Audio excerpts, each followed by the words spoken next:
and welcome to another episode of a Rockstar Take On. And today we're going to do a Rockstar Take on freedom. So, the rules I've imposed for myself for this series are no longer than 10 minutes and no preparation. So, I have to discuss the topic from, out of the top of my head. And I think it's actually a good rule because that means that I can only speak of what I know because I can't supplement my knowledge or insights a few minutes in advance and then forget about it afterwards. So it's just really things I know to be true. Which is still deeply subjective, but it is I have lived by this or I have known this then for a longer time. So it's a deeper knowledge. So when it comes to freedom, I think the most okay, I have two things to say about this. The first one is that that freedom means that you have freedom for me really is equal to autonomy. The freedom means to have power over things that you have to kind of like give up if you don't have that power. So it's very much related to power. Ultimately, if you don't have power, you will be bound.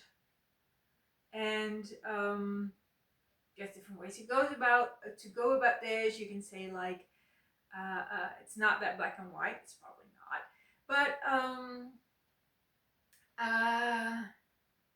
for me, freedom means autonomy and power. So it kind of like equals autonomy and it equals power. Freedom is autonomy to live according to your own values. And in order to live according to your own values, you have to have the power to exert your own values, to defend your own values.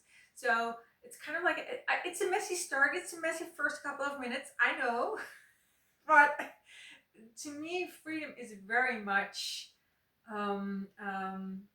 connected to living by your own values. And in order to do that, you have to have autonomy over your own life.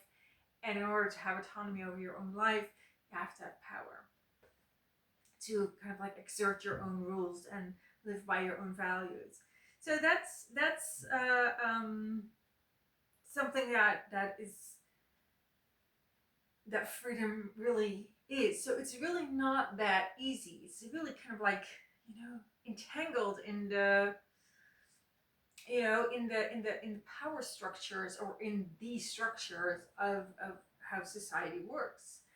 And so that's kind of like what you're opposing, and that really brings me to the second thing I want to discuss when we're talking about freedom, and that is that we have these ideas of, oh, I want to be free too, and then live my own life, do my own things, or take a trip or whatever. But it really is about the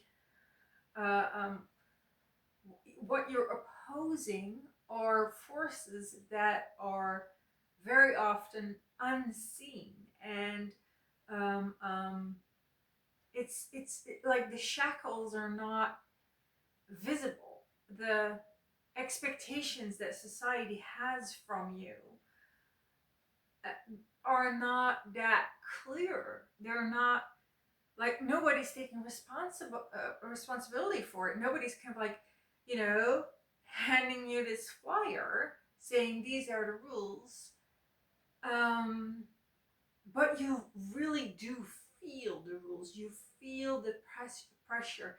You feel the yoke of yoke. Is that the right word? Like the thing that some of the cows have on their shoulders as pressing on them. I think it was the name is yoke, but I'm not really sure. You feel the pressure of all these unspoken rules, and that's really big. That is, to it's almost like you're in order to be freed, in order to have freedom, you're fighting an invisible enemy, and that is just so. That's why the rock star, as a symbol of freedom, has a bit of an antisocial or an anti-society kind of vibe, because they are breaking all those, old generations old patterning and expectations and chains, and so freedom is the reason why we're not free is is a lot more intangible than we usually think it is. Like, we think it's like, money and survival, lack of money, or that we have to survive, and in order to do that we have to, like, do a lot of different things that exclude all the things we would do if we were free. But that's just the surface level of it. If you get deeper into it, it's like, oh, oh my god, what a murky pot of expectations and rules and regulations I have uncovered here. And yeah, so that's really my take on freedom. um it's that of course it starts with a vision about about who you want to be as a person, and about what freedom means to you, and if that really is your biggest value. But as soon as you get stranded, or as soon as you get opposition, and you come down from that kind of like vision, like, okay, what's going on here, you're like, oh, this looks bad. And it doesn't mean that freedom is not a good value, or it doesn't mean that uh, um, the rock star sense of freedom is wrong. But it does mean that there's a reason why a rock star is a rock star. Most people aspire to the rock star, but will not get there, and that's because there's like a huge sacrifice to be given. You have to cut ties that were like woven into your consciousness. They were like coded in the unfreedom of what you are supposed to do as a human with it, whatever circle or family or whatever you were born into. Oh, that is like, in order to break that code. there's a reason we leave that up to the rock stars who are there, like on that stage, and we're like, yeah, we're good here with a little bit less freedom, because that is yeah, it's powerful stuff. Well, naturally, it does release a lot of energy if you do, take it head on, or at least try to do your best there. But yeah, it's really a lot more complicated than just I want to be free. Okay, so once we now we have this, and then I always like think of a topic for next time. And I think that now that we've covered freedom, we touched on that subject of the expectations of society. So let's just go with expectations for next time. So see you next time for a Rockstar Take on expectations. Bye bye.